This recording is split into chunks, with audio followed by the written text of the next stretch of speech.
stage presence.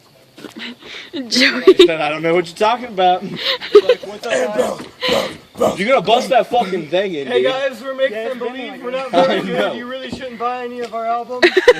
You really should not. We're just kind of mediocre bullshit. We kind of like, I can't even fucking scream. This dude can't sing.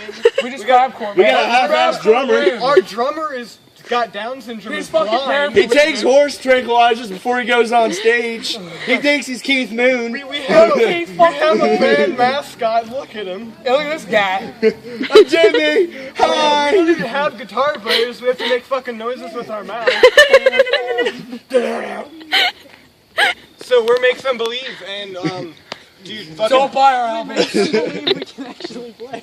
We're gonna have like We're one gonna make you person believe fucking we're up. I'm gonna be that one dude in the audience. Oh my god! I'd like to thank you personally for showing up to our show, Mom. And then there's that 13-year-old little girl. That's my sister! You and your show your titties! Oh, my zipper's done. Come on, sis. Too much crabcore for my zipper. Glory hole. Now we're gonna go before we make you guys listen to our terrible music. Yeah, we're Make Them Believe. Thanks for listening to us. Please seriously fucking cut off your ears so you don't have to listen to our All right. bullshit. So jump off the Let's fan and go. break a fucking ankle.